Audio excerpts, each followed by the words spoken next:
fọtàn ẹtìndò Benin ní èfútú pati lọlẹ kówó tán pati fọtàn rẹ wáyé èyí yé mi pati 15 wúmẹ yìí tó pati 15 lọrẹ mi pati fọtàn lọrẹ mi atàn wúwẹ tó représentant tó assemblée atàn tó fọtàn rẹ dọ́nà kò wíyàwó lọrẹ mà tó yẹ mà tó député. Le nouveau code électoral récemment adopté par les députés de la République du Bénin n'a pas fini de susciter inquiétude, trouble et consternation au sein de la population. Après la sortie de plusieurs autorités civiles et morales pour dénoncer les risques que comporte ce code, les démocrates ont entrepris ce 30 mars 2024 au centre Emmaüs de Torway une tournée d'explication du code électoral et de mobilisation de la population, en l'occurrence les femmes de la 19e circonscription électorale. Accompagnés des députés de l'opposition Hakim Hadi, Michel Sodjinou et Célestin Roussou, les femmes de cette circonscription électorale ont été invitées à se mobiliser contre le nouveau code électoral dénoncé comme chrysogène et exclusif. Dans un contexte où la gouvernance du président Talon est vivement critiquée, les discours ont souligné l'importance de la participation citoyenne et de la résistance politique.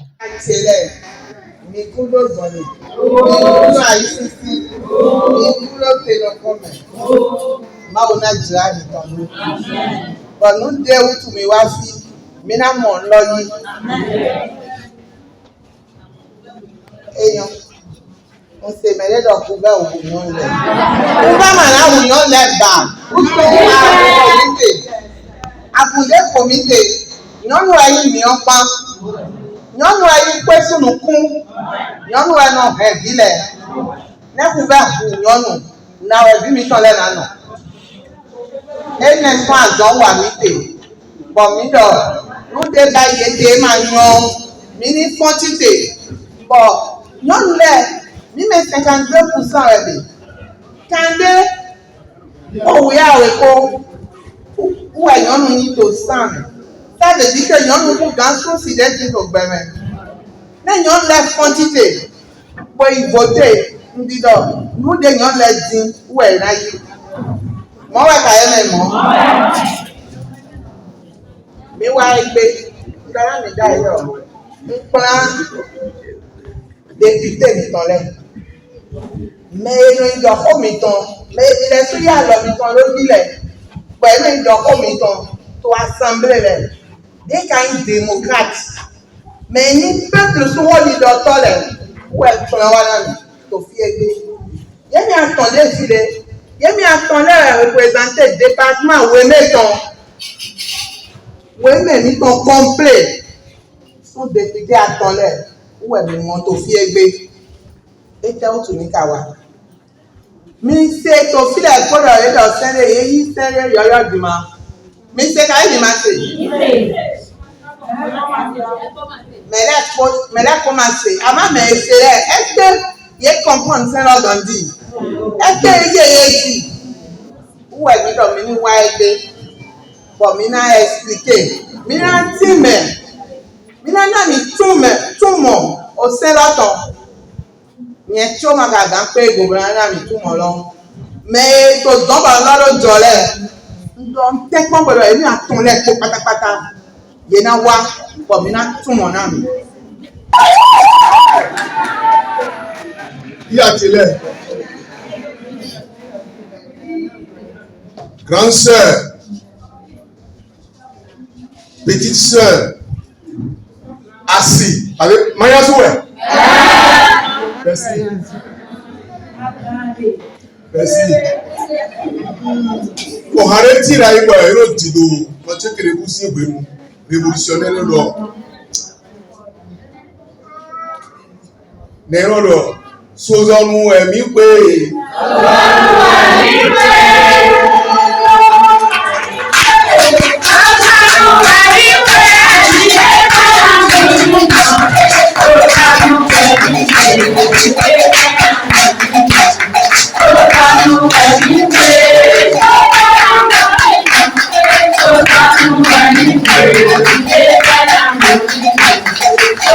Thank you. tiẹ̀rẹ̀ mi àfọ̀mìtò ẹ̀sọ̀gbìn máa dọ́ fi náà wádà yìí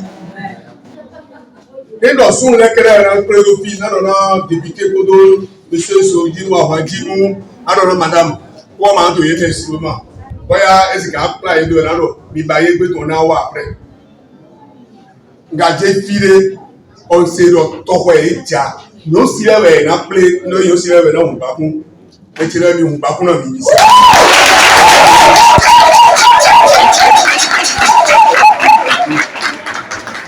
Sisi lè jẹ fẹ́mi sisi lè mi dó tu ara òtún yẹ mi jẹ egbò tí egbò sí náà mi. Mèsì rẹ̀ mi fílẹ̀ mi jẹ́ yí egbò wọn náà fílẹ̀ mi tán lòkúròkú ní kòlí èdè mẹ́. Gbọmọdọmọlọ wọ́n èdè tó tìjọ dìbò bẹ́ẹ̀ pòbò náà jàbọ̀ ètò ìwé tó sọ. Lọ́mọ àdàgbé náà wọn náà tóbi dé pépè. Sauf yóò mèdè nù pọ̀ gbọmọdọmọlọ sisi lè má kọ́ jẹ́ tóbi lẹ̀ bọ̀ yìí náà ká tẹ̀mẹ́ tán náà yé tòlúwú wà yìí tán lẹ́mẹ̀. Yìí má lè lọ démocrate lẹ́ náà wá assemblée lórí òkú edókẹ́ òkè àtọ́níye òye ògbélé láì tọ́lò tán ó pàṣẹ ìdènà tó kàn kọ́ náà tóbi lẹ̀ bọ́ wá dìde pé wọ́n èmi kàtó séye tó 2016 kò fẹ́ bí ọmọ àpá nǹkan tó ní ẹni mò náà wá àpá ìlú tó fẹ́ gbé wẹ̀ ìjà ó lè máa kó dé nǹkan tó lẹ́nu kan tó máa ń lọ ká bẹ́ẹ̀ nípa àgbọ̀n bílẹ̀ kó. Bílẹ̀ kó mi kó ẹ̀ tó pọ̀. Voilà.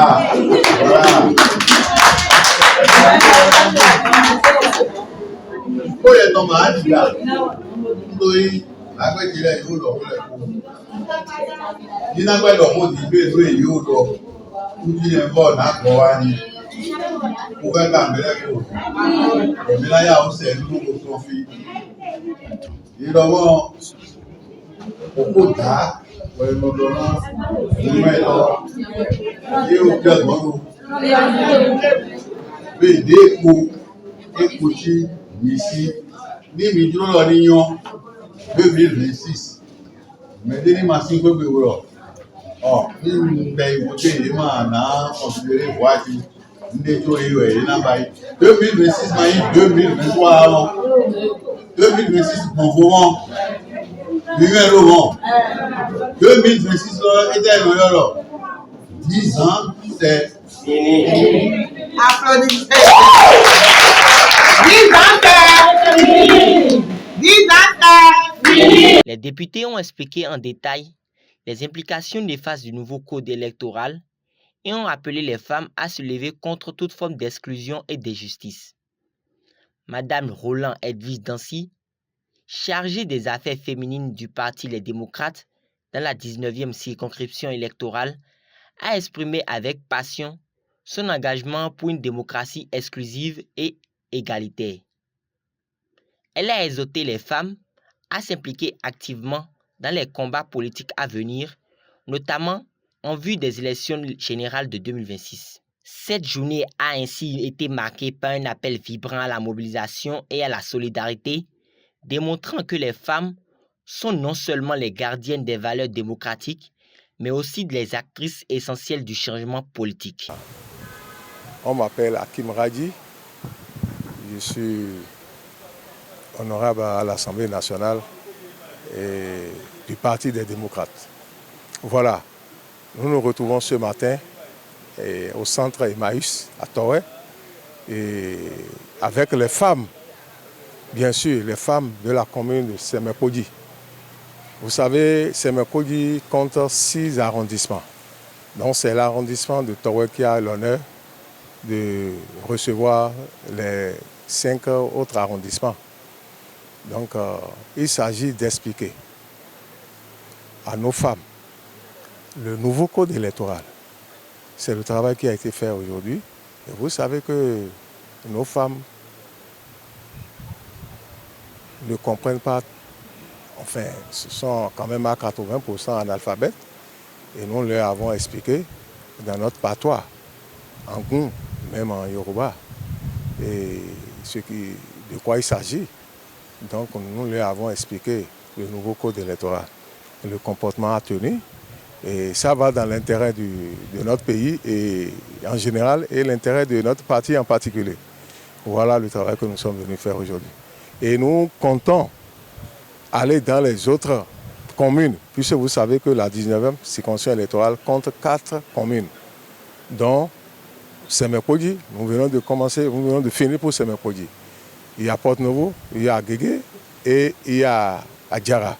Voilà le travail que nous venons de faire.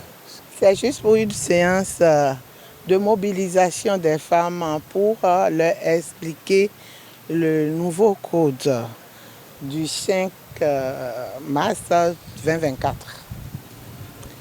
Nous leur avons parlé des limites de ce code et tout ce qui a de limite a d'avantages. L'avantage est pour les démocrates.